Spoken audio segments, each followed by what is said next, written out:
Hey, I want to welcome everybody. This is something new we're going to do. Obviously, everybody's kind of stuck at home right now, so we're looking for different ways to have some fun. As you can see on your screen right now, I'm joined by a couple former Vinton County basketball greats in Tristan, Bartoe, and Derick Jones. Guys, thanks for joining us. Before we get into this game, we're gonna break down actually the district championship game from your guys' senior year, 2017, versus Unioto. A game that was a dogfight, a game that we trailed most of the time, game we all ultimately ended up winning. But before we get into that, tell people a little bit about what you guys are up to right now. We'll start with you, Tristan. What's going on right now for you? Right now, actually about to graduate from Hawking College with a fitness management degree, and I've actually started a small business in MacArthur, right outside of town. It's called Town Training, and I've had that for probably, I don't know, almost 2 years now. And from where we started at to now, it's grown to be a pretty good little place. So it's going pretty well now. Yeah, you do a lot with our you've done some stuff with our athletes too, right? I mean, the high Yep. school athletes come to you, younger kids, so you kind of work with all ages. I even saw where you were doing some adult stuff. Oh yeah, we just started some adult like conditioning classes probably like 2 weeks before the virus started. So Yeah. it's actually going pretty well. So I'm liking doing them. So. Yeah, your mom said to me that I should come and be in your adult class, and I said, as mean as I was to that kid for 4 years, I'm not letting him get a piece of me, man, in the training. There's no way. There's no way I'm doing that, man. He'd be licking his chops. But Derick, what's up with you, man? Right now, basically, I'm still in school. I'm a junior at Shawnee State trying to obtain a bachelor's in accounting as well as an associate's in information security. I work at Homeland Credit Union currently. I work in their IT department, which has been great. A lot of experience going on there and stuff like that. So I'm also just recently married too. So that's another big thing. So. Yeah. And your wife, Maddie, teaches at the middle school, right? Teaches at the middle school. Yeah, and she's the JV girls basketball coach there in Vinton County. Right. So, yeah, you guys are still strong ties to the basketball program one way or the other. You know, Tristan with the working kids out, you with your wife coaching in the ladies program, and obviously, you're at a lot of the games. Going back to this game, this district championship game, 2017, I want to know what your guys' feelings going in, where I know as players are typically more confident than coaches are. You know, I know for us, we were concerned because, we'd had a little history with Unioto at this point. We'd beaten them the year before. We had played them in that exhibition game early in the year and kind of had our way with them, which I thought, probably worked to our disadvantage a little bit, the familiarity.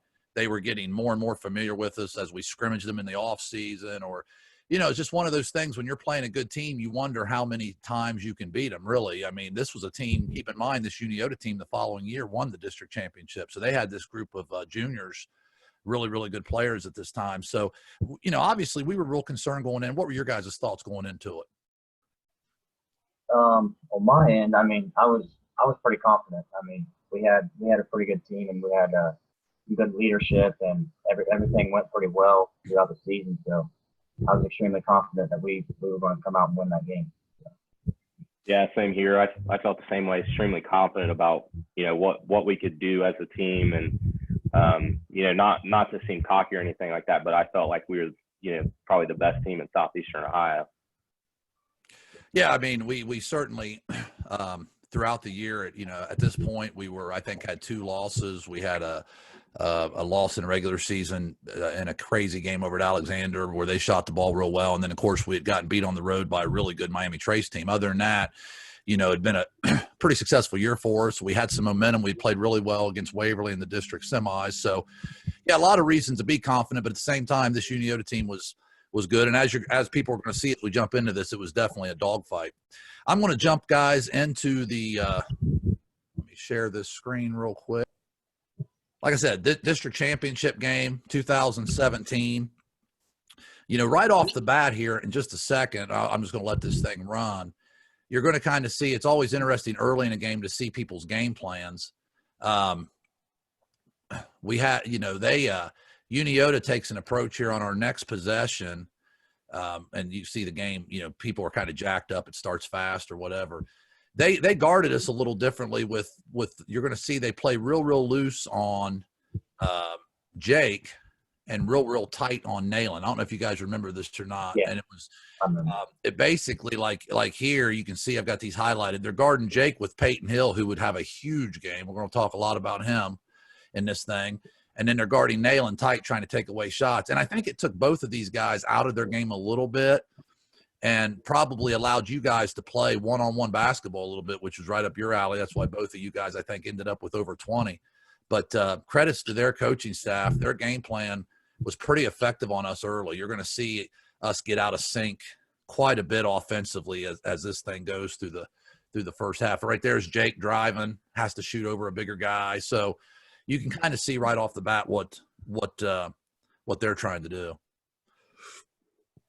Oh yeah, they definitely had a pretty good game plan in my opinion. Yeah, I mean, especially the type of offense that we like to run and the flow that we like to play with. When you throw us off like that, especially in the first half, not expecting that, it did catch us off guard.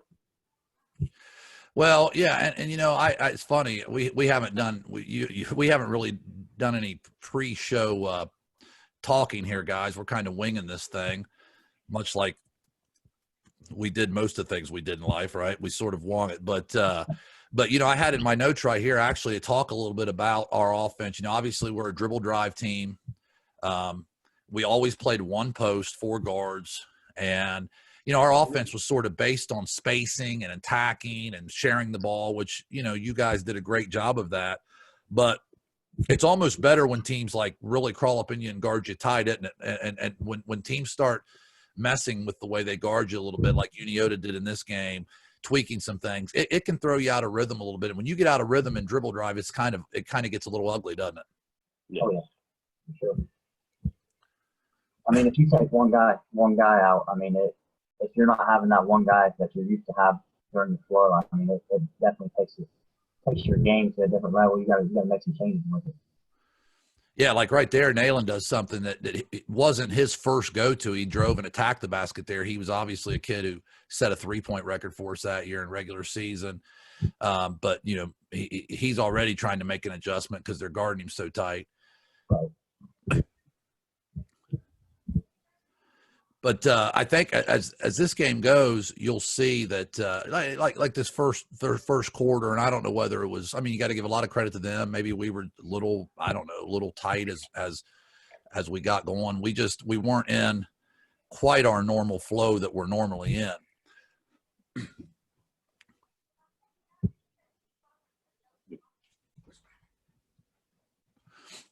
Now, here in a minute, we'll let this play run. This offensive possession. We see Bryce in there posting up. Bryce started in this particular game as the throughout the season, I guess. It was a combination of him and Eli starting. They both brought different things to the table. As you see, the Kennedy kid hit a shot right there. He went on to play college basketball. That's the thing, too. How many guys on this court basically played college basketball, had the chance to play college basketball off both teams, I think Swackhammer went on and played. Kennedy's went on. I think he's still playing at Concord. Both of you guys had opportunities to play. So, I mean, it's quite a bit of talent on this thing. Yeah, for sure. Eli's getting ready to come in the game right here, but back to my point about the big guys. Eli, it was a totally different combination, depending on who we played between Bryce and Eli, wasn't it? I mean, they both brought different things to the table. Talk a little bit about, I guess, just those two guys and what they did for us. Right. I mean, they were kind of, I don't know, they were kind of the opposite player, I guess. I mean, I think Kennedy or Peyton Hill was a pretty good mismatch with them because he was kind of a little bit faster than Bryce, but then a little bit stronger than Eli. So, I mean, he was definitely the X factor in that game. I think that's why Caleb played some big minutes in that game. Yeah. And, speaking about Bryce and about Eli, they really brought us what we needed. We needed that lower block feel So if we got down in the paint, we could just dish it off to one of them. They were always in that lower short corner area to where they could get in. And, you know, Bryce, as big as he is, clogging up the lanes and stuff like that. And then obviously Eli is just always constantly running. So they did, you know, individually both just brought a lot to the table for us. Yeah, no doubt about it. I mean, and totally different things. I mean, if you remember the game before, Eli had that big dunk against Waverly and kind of got everybody excited. Yeah. You know, Bryce, obviously more of a banger and a guy that ate up space. You know, I got to make fun of Bryce here a little bit. We got to pick on Bryce for just a second. You know, Bryce was one of the few kids that every now and then when I took him out of the game, or like sometimes he was mad that I didn't take him out of the game sooner. Like I can't remember what game it was. I took Bryce out one time. He comes off the floor. He's got this nasty look on his face. I'm thinking he's mad at me for taking him out. I'm like, what's wrong, man? And he goes, what took you so long? God, I'm dying out here. You know what I mean? So Bryce was one. If I took you guys out, you're ready to punch me. Every now and then he wanted to come out for a little bit. That's what I was about to say. He's kind of like the opposite of what we've been doing. Yeah, Carp always tells me, he's like, you know, I loved watching you play, but I'm telling you, as soon as you got on the bench, you were the most annoying player because you're always nagging me to get you back in the game. So. Hey, I'll tell you what, man, I've had a lot of different types over the years. I mean, we're sitting here watching Unioto, Coach Hoops. You know, I was an assistant coach when he played, and that kid, man, was when he was annoying if you took him out of the game. He'd literally sit right next to you and keep patting you on your knee. I'm good, man. I'm good. I finally be like, go down there and sit at the end of the bench. You're bothering me. But yeah, it's kind of funny. Bryce was his own guy, man, but he was fun. He was one of our most popular guys anytime we'd go anywhere, for sure. We'd go to team camp. Everybody from the other schools would want to be hanging around Bryce a little bit. Oh, yeah. But here, you know, we're struggling here, obviously down 13-8. This was a play, this pick and roll they constantly ran with Hill against us in this game. And like you talk about here, Tristan, you know, they're posting up, they're trying to post up our smaller guys. It puts you guys in a bad spot because you don't want to get in foul trouble, obviously. He's a load for the guards when we switched off on him. Later in the game, when we're going to talk about Caleb Montgomery, I think he makes his first appearance here in just a second. Yeah, Caleb's in the game right here now. You know, we'll talk a little bit more about Caleb probably later, but if you remember, that was part of the reason he had to play so much late, was so that we could switch that pick and roll, and Caleb was physical enough, had a little bit of size to kind of, like you talked about, quick enough, like Tristan, when you talked about you know, having to be both quick enough and strong enough, Caleb sort of gave us that later in the game.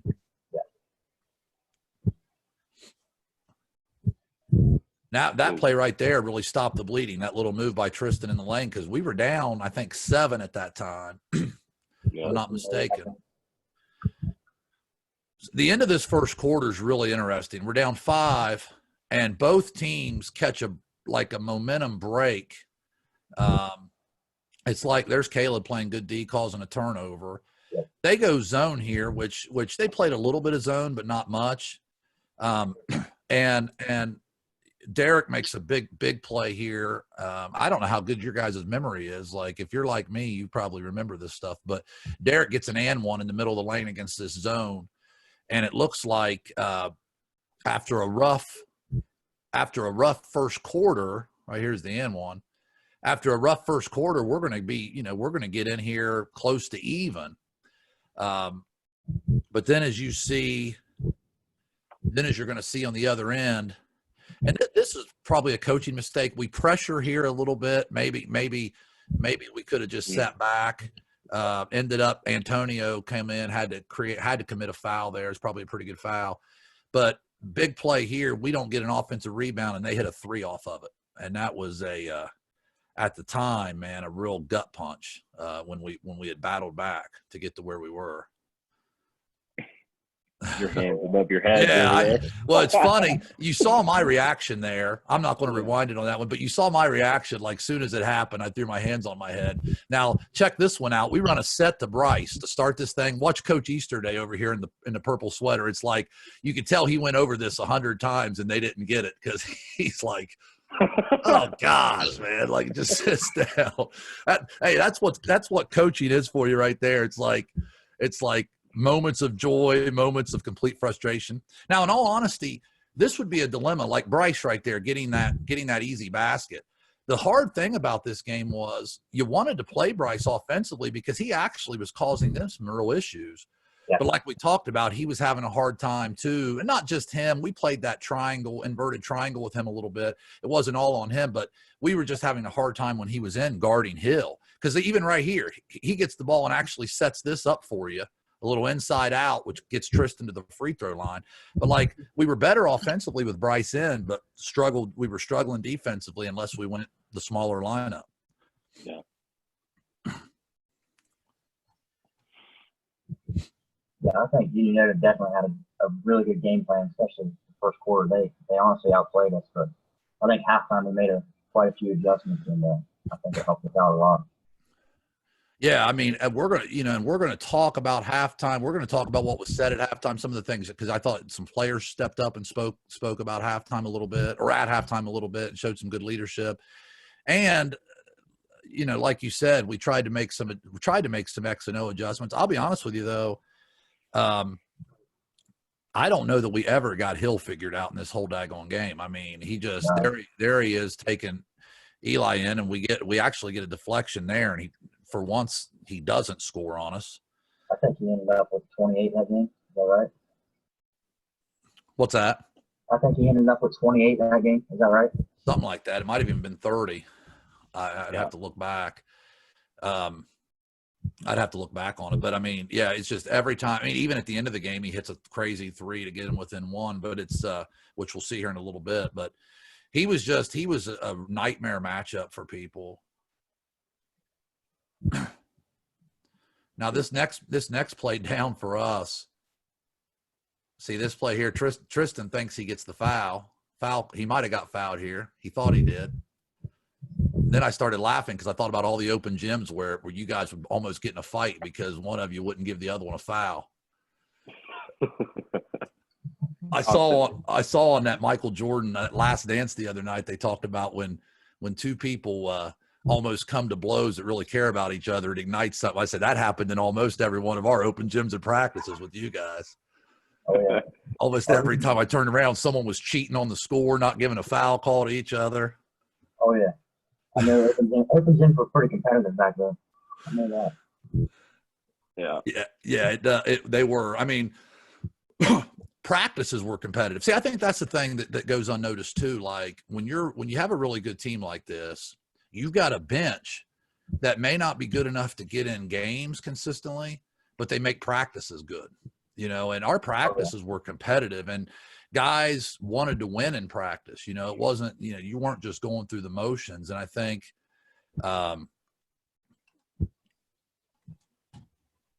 sorry, I hit something there. I think a lot of that helped us out too, playing against each other in practice all the time. Not just having our starting five against like the second string guys or something like that. I think splitting me and Derick up, or me and Nalen up, me versus them two, or something like that. I think that helped us out more than just going to starting five versus like the second string or something. So I hear a lot of people doing that.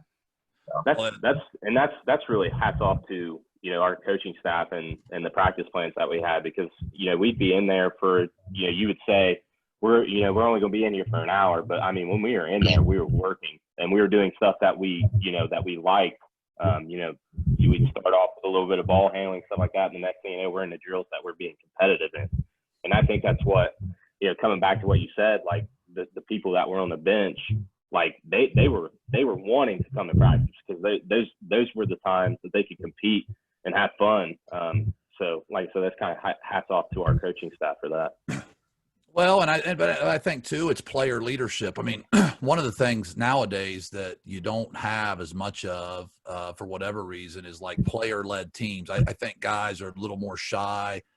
I know you guys all grew up in sort of a digital world where you text each other and stuff like that. Sometimes the verbal communication is not great, but with this particular team, you guys verbally, you know what I mean? There was vocal leadership on this team, and I think that was. Yeah, I laughed about that. Tristan got a little assist himself right there. He's got to pad his assist stats through a pass that ricocheted to himself. But gosh, right now, I mean, everything's a little bit of a struggle. Although we did cut this lead to 1. Going back to that communication thing, though, Collins, Yeah. I mean, I think just the fact that we kind of grew up together and played together so much, like, we respect each other enough. Like, I could sit there and scream at Jake or scream at Nayland or scream at Tristan, and, you know, they respect me enough to, you know, not get super aggravated at me. Yeah, they might be mad at me, but, like, they really took it and was like, okay, like, yeah, like, or I would do the same for them. Like, we could actually talk to one another and not, you know, basically get ticked off at each other and be mad the rest of the time. Well, yeah, right. I mean, I think when you build that relationship with each other first, that's the whole key to it. Hey, I gotta say, so Swackhammer hit 2 straight threes, and then did you see how deep he pulled up from there a minute ago?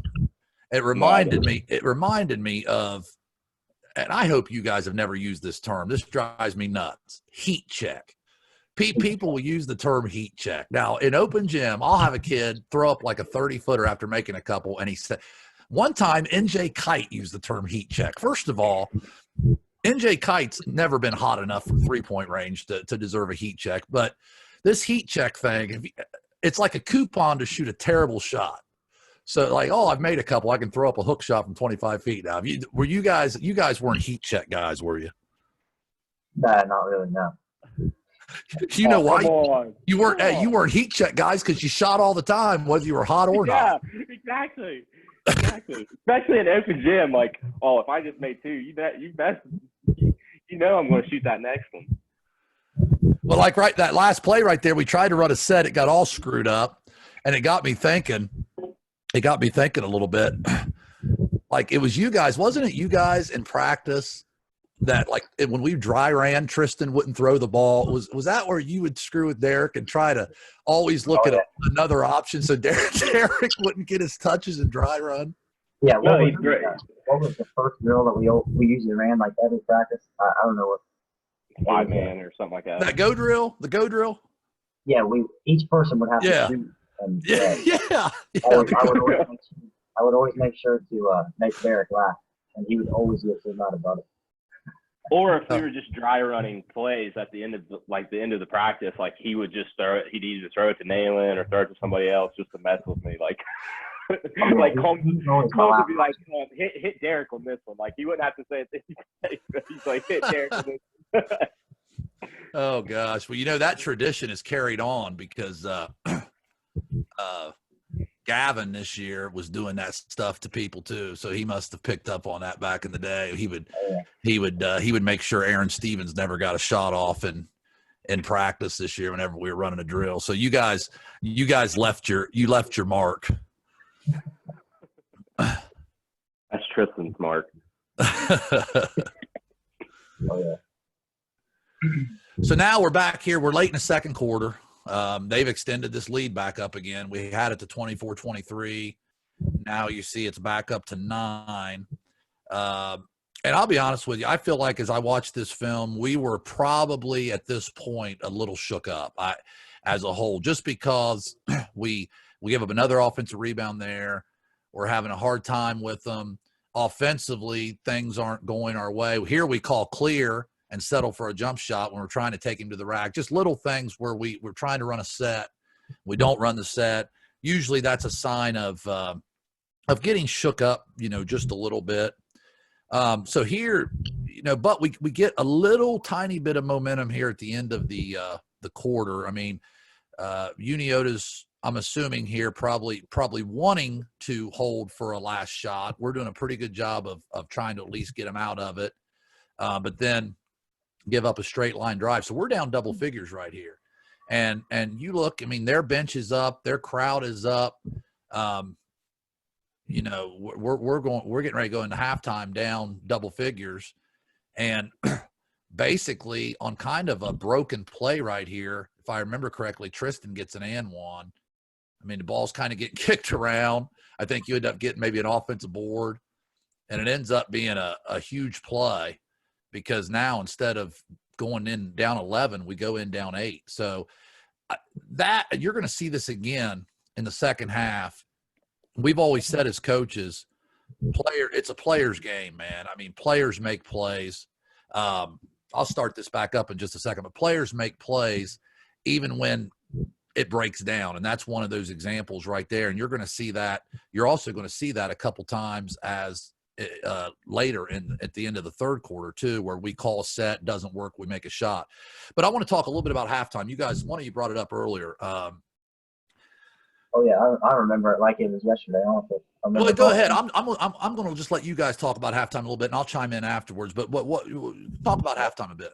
I remember walking in, and I think you were talking to Derick actually, and I think I was behind you guys or something. You're like, what should we do? I mean, what do you guys think we should do? And I think we said something about playing more, just kind of like, honestly, we didn't really want to do this, but we played more two-man game or ISO basketball, basically because they were taking two of our guys out of the game. They were basically taking Malin out of the game and making Jake work as a shooter, basically. So we kind of, both of us, Derick and I both kind of wanted to go to a little bit more like ISO, I guess, maybe one-on-one from me and him, basically. So.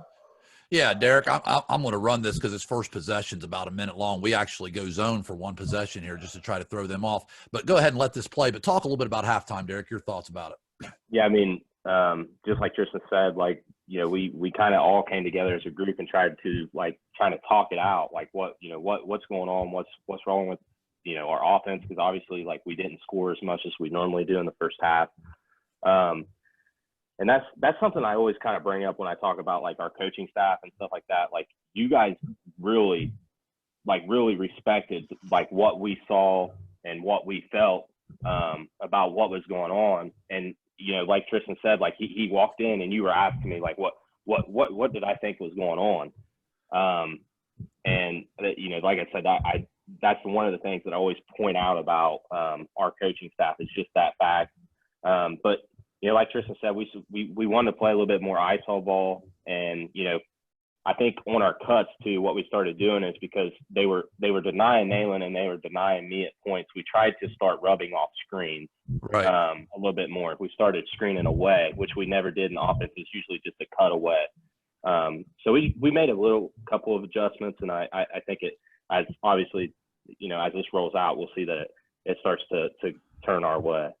Well, I think the big thing, and you'll see Jake get to the hole here first. I think the big thing that started to go in a second, your guys' attitude at halftime, you could tell there was a sense of urgency. You know what I mean? It was like, hey, we got to go right now. You know, I mean, we can't. You look at what way Tristan's guarding the ball right there and the way you're guarding the ball. I mean, the ball pressure, there's ball pressure, you know, even though he gets an open shot there, it's probably not the shot they wanted in that situation from him.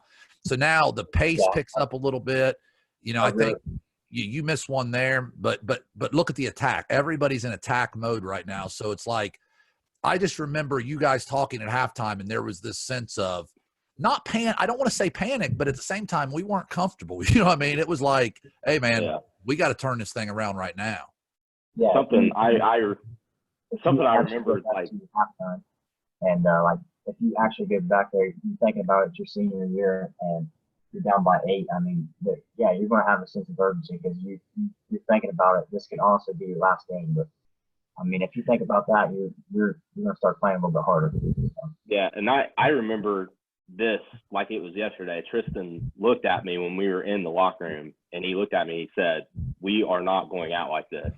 Like he legit said that to me, and like I don't know, we just kind of like flipped this switch, and then like you said, our urgency started to pick up a little bit more. Yeah, I think we really brought the tempo up once we kind of came out of halftime, as you could tell. Like once you were talking about, we really started amping up our defense and everything else, and kind of sped the game up a little bit. I think so. I think that kind of helped us out too. Yeah, you can watching this, you can see the tempo just feels a little different. You know, it's not like we're playing perfect basketball. I mean, you tried to thread the needle right there, didn't work out, but I mean, just you could tell it's getting a little bit maybe more into our flow. You know, I mean, and again, Hill gets to the line here. I mean, I don't know, looked like decent defense by Bryce in that situation, but he gets back to the free throw line. He missed a couple free throws. He probably should have just fouled him the whole game, evidently. But anyway, again, like just look at everything we're doing now is attack, and you start to see that momentum swing just a little bit, I think. But again, you know, Hill comes down and scores. And if I remember right, I think we score here and try to get a timeout to talk just about him. Like, what are we going to do with him? I mean, that's not your typical, 6'3", 220 driving down the lane right there. Like he literally crossed over, stood at jump stop, and made a layup. Like, yeah. I mean, that's a pretty legit move. I mean, you could tell early on in his career he was a good player. He's athletic too. That's a big thing. He's got a pretty decent first step, and he can jump. I mean, he's athletic. I couldn't believe how soft his touch was. I mean, he's shooting these 20-footers, and he's just swishing them. Yeah. I mean, well, the fact that he was making those jump shots caused a lot of problems. I mean, I don't know if he shot. I don't know if he shot from the perimeter that well every single time. But, man, he picked the wrong night for us to do it because when he started making those shots, like you say, it caused now, we bring Caleb in right here. Now, this is the first look we start to get with Caleb guarding Hill. Ignorantly so, we go away from it one more time, and he hurts us. But then we come back to Caleb later. But you can see Caleb's ability to get up on him tight. He causes the turnover there. The combination Caleb brought. Talk about Caleb a little bit. We got a second here. I'll let this run, but talk about Caleb, just what type of teammate he was, man, because he was really good for us. Oh yeah, he's just an all around. I mean, team player. I mean, he does all the dirty work, all the stuff that you don't really notice on the stat sheet. But just I don't know. I think where he kind of just grew up around us. I feel like we always played physical basketball and kind of always just pushed each other. And just when we were playing in the backyard, I mean, it's always physical. Somebody's coming out mad every time we play. Just because we amp it up and play physical with each other. And that's how we like to play. That's what makes it fun for us, honestly. Yeah.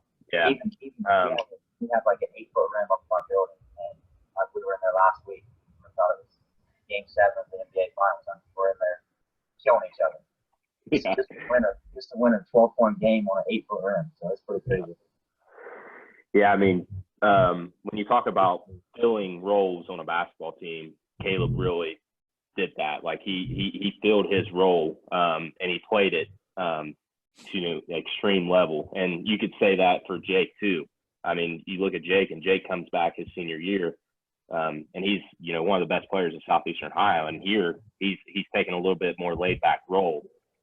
We just had a lot of people that did some sacrifices for the better part of the team, and I think that's what really made us so good.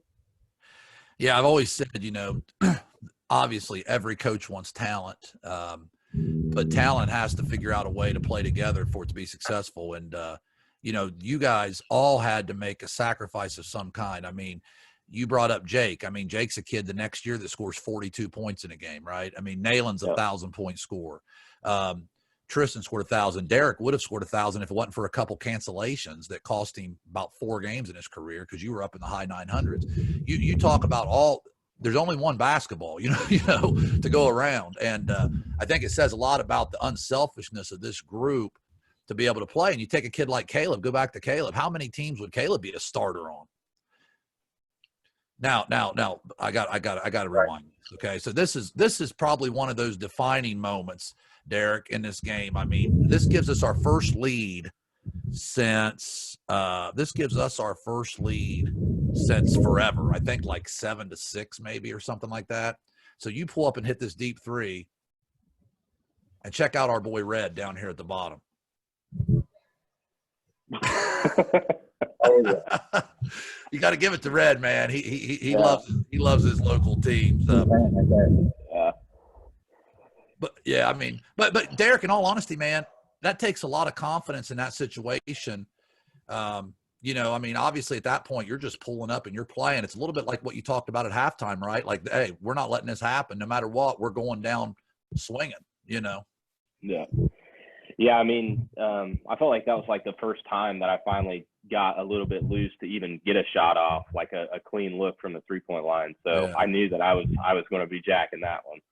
Nice ball handling there, Tristan. That was good. Oh, I knew Derick was jacking it too. Coach Kite wanted me to make sure I busted on Tristan a little bit to make up for his absence today. I figured he would say something. Yeah, I'm surprised Kite isn't joining in. Well, we're going to actually do a show later on, I think, with him and Carp. So you guys, without you being on here to defend yourself, you know it's going to get ugly. But now here's this is a huge play too. There's about 3 defining moments in this game for me, 3 or 4. The 3 Derick just hit to give us the lead. Okay, this play here, we try to run like 3 things. I think we're trying to run cross there. We can't run. We're trying to run Xavier here. I know a lot of people watching have no idea what I'm talking about, but you guys do. That didn't work. We end up trying to go into a ball screen, and eventually Tristan just dribbles around and makes a 3. And I think this is what I'm talking about. Like, players make plays. We tried 3 different things as coaches to make it happen, and I thought that was one of those defining moments as well. So now going into the fourth quarter here. We have a lead. We hadn't had it in a while, and we come right back in to what I consider a defining play here again, Tristan. This is the play, if I remember correctly, where you get your shot blocked on a drive and then dribble out and knock a 3 down. Yeah, I remember that playing today. Actually, yeah, I think he actually waves at Peyton Hill right here, don't you? Yeah, well, I was going to say, rumor has it. Now, I know this is hard to believe coming from Tristan. Rumor has it there may be a little bit of trash talked on this play right here. Yeah. Matter of fact, the referee came over to me later on. It's like, you got to tell 14 to tone it down a little bit because he turns and has something to say right there. Of course, I played it off. 14, he's really quiet. I'm sure he didn't say anything. I'm thinking to myself, yeah, right. Oh, yeah, I remember that. He actually kind of like tipped my shot, and he said, "Get that stuff out of there." So I kind of waved him out and started going. So yeah. Jake started coming over to get the ball. He's like, "No, get over it." Like, yeah. I'm thinking. Oh gosh, I can remember when I Kite told me one time that Tristan talked a lot of trash, and this was back when he was like a sophomore. I was like, Tristan talks trash? And he's like, yeah, where have you been? He goes, he talks it all the time. Well, I never noticed it because you did it quietly. Well, then we'd go to like the Wittenberg team camp over the summer or shootout or whatever. You'd have these guys so mad they wanted to swing at you halfway through the game. So then I figured out that you were talking a little bit. But again, I think it's a level of confidence that you guys played with, in all honesty. I mean, I'm not promoting like a ton of that. I mean, there's probably best not to do a lot of that stuff, but you guys played with like just such a high level of confidence. And let's face it, this isn't a game of please and thank you all the time. If you're going to do great things in this game, you're going to have to play with you're going to have to be able to hit a switch, aren't you? Yeah. Oh yeah, for sure.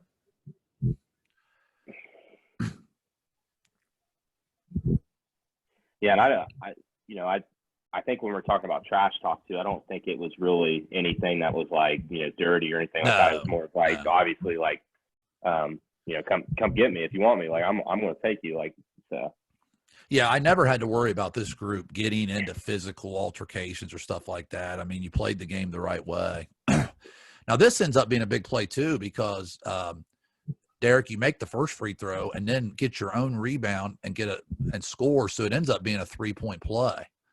I mean, it's just little things like that. Sometimes, in a game you look back on and think, man, that play gets overlooked or whatever, but those things are big. Right. Yeah. Loose balls are huge. Yeah. It's just the little plays like that. I feel like we played some teams that were as talented as us, but I feel like the little plays like that, just a little extra hustle is what kind of separated us from the better teams, I feel like. Yeah, and I think too, just the ability for people to hit big shots at key times. I mean, obviously we had 4 guys who could really score, okay, from the perimeter. 3 guys who could really shoot the 3, and then Jake who could score, in multiple ways too. But like when you have that, a lot of times, like I mentioned earlier, it's not a coach's call, it's not a play we call. It's just somebody making a shot at an opportune time. You're going to see that again. You're going to see that again on the next possession. Actually, I'll just start talking about it now. It goes zone. And I don't know if you remember this play or not, Derick, but Unioto goes zone. And, as a coaching staff, we kind of look at each other for a minute. Okay, what do we got to do here? Let's collect our thoughts. Maybe we should run a set. How do we want to handle this? And before we could even figure out what we wanted to do, it's like Derick couldn't wait to touch the ball, because as soon as you touched it, man, it was going up, and you end up shooting it from about 25 feet over there right in front of me. And I'm thinking to myself, hey, nice shot, man.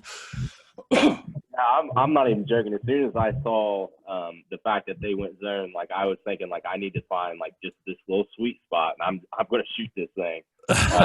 And that was a great pass by Tristan. But I mean, I had it ready before I even got there. Yeah, I mean, you could tell you were locked and loaded, and I mean, like I said, there's no better offense than guys being able to make shots. It's kind of like, when we saw zone that year, our zone offense was to shoot the three, and if they extended the zone, it was back up and shoot the three. I think that's what it ended up being like for sometimes.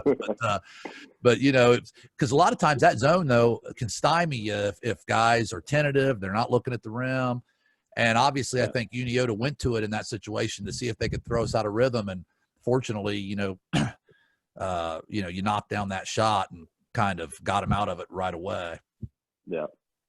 Now, here in a second, I think it's a couple possessions away. We'll talk about this a little bit, though. We end up getting a lead.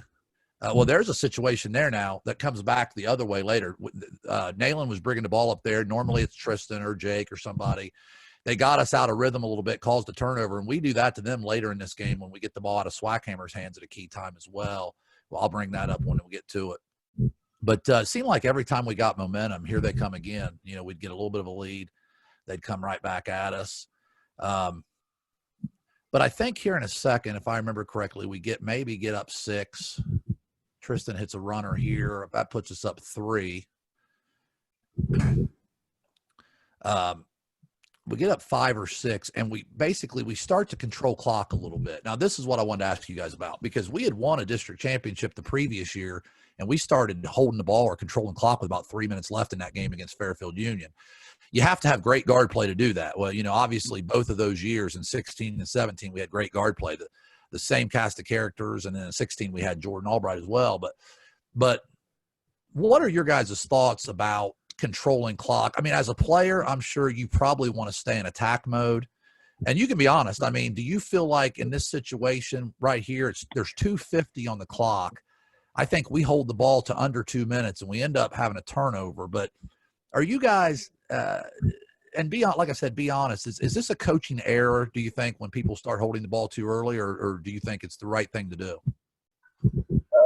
I mean, if you have the right players, smart players, people that are going to make the right play, I think it's usually a positive thing. But I mean, it definitely can go the wrong way pretty quick if you start taking your team out of what they're used to doing. So I look back on this, and not to interrupt you, Derick. I look back on this and I wonder that a little bit, because we had some momentum, and I look back on this and think, daggone, man, this could have cost us. No, go ahead, Derick. What I was going to say basically is that I totally agree with what we decided to do just because of our personnel. I think the fact that we have guys that can make a play out of an offense, like not in an offense is what I'm trying to say, but right. Just the fact that we have players that can play one-on-one and go get their own shot, I think that kind of plays in our hands to kind of start that early, just because of that. Like, it doesn't really – like, yeah, it hurts our flow a little bit, but at the same time, we have guys that can make shots. Yeah, no doubt about it. And I think here we have a possession, and I'm going off memory here. I think we're up. What are we up? 1. We're up 1 at this point, and we might. This might result in a. I can't remember if this is a. Oh no! You take it to the rack here and get a pretty good look, but he gets a hand on it. You don't get the call, so now we're back on defense. What's that? I said, yeah, you got to make that. If that were open gym, he'd be calling for the foul, and you guys be fighting again. That's right. Oh, but here's a situation I was talking about earlier. We got the ball out of Swackhammer's hand, or no, that happens on the next possession. We got the ball out of Swackhammer's hands there, and then Hill hits an 18-foot turnaround, man. I mean, golly, you got to give it to that kid. But here we get to the free throw line. We're down 1. You get to the free throw line. You give us the lead again. And then if I'm not mistaken, yeah, matter of fact, I think I have this clipped. Again, Caleb Montgomery, man, look at the job he does right here, taking Swackhammer away. Just watch how hard Caleb works on this possession right here. And we end up getting somebody else to bring the ball up. They can't get him the ball. They can't get him the ball in the half court. And then we cause a turnover. You know what I mean? And again, those are the little things. You saw Unioto do that to us a couple trips ago, right? And that's a big play right there in a 1-point game, obviously. So I think Jake gets one of these, puts us up 2. I think that's one of the things that kind of like separated us. Like we were watching film probably, I don't know, a month ago with Kite. He brought us in one day after we were done playing, and we were watching a team from like last year or the year before, and then we turned on one of our games, and instantly, I mean, you seen like we were up pressuring half court like right off the bat. It was just a complete, I don't know, it looked like a complete team playing. I don't know. Yeah, and I got Caleb highlighted again. Watch him on this possession. I mean, again, his defense in this game, he didn't score a point, but they can't get the ball to Swackhammer again. And they finally get it to him in the half court, but they're out of rhythm a little bit. And then he sort of, I mean, I don't want to say forced anything because he's a heck of a player. He got a look. I mean, he drove it in, maybe forced a little bit, but you know, good player, great players are going to try to make great plays. I mean, tip your hat to him. So here we go up 4, and you think, hey, everything's good. They come down, and a ball gets kicked out of bounds, and then off an inbounds play here in a second, Hill hits a bomb to cut it to 1. Yeah, they literally just never went away. I mean, they were hanging around the whole game. No, they didn't. I mean, the ball goes out of bounds here. There's only 5-something left. And I watch this shot Hill hits off balance. You might have even got a hand on it. I think it was a bank shot. Yeah. And then we end up having to get the ball in. We get it into Nayland. And then Nayland, we actually told Nayland to miss this shot on purpose because we figured 8.8, they can't grab it. They don't have time to grab it and get it all the way down there. So yeah. So let me get out of the screen real quick and we'll wrap things. Yeah. So let me get out of the screen real quick and we'll wrap things up. But so now, obviously second straight district championship. Talk real quick. I mean, what that meant to you guys. You guys set some history at Vinton County that's going to be hard to match, obviously. I hope someday we do, but back-to-back district championships. We ended up winning another game, making it to the regional final, but just put the wraps on this show by talking just a little bit about what that year meant to you. Oh, I mean, it was definitely a crazy year. I mean, the atmosphere, I mean, all the people that came and watched us, literally every game I think we played at home was literally packed. Like there was hardly any seats left, especially the Alexander game. That was probably one of my most memorable moments was walking in at like, I usually got there at the JV game at around 6 o'clock like we were supposed to. And I remember my dad texting me at like 4:30. He's like, you better get up there. And I walk in at like 5 o'clock and there's literally like, it's just plain white as soon as you walk in. I mean, there wasn't a seat around. So yeah, it was like crazy. Crazy. I mean, there's a lot of people support our small community. So it's awesome. For sure.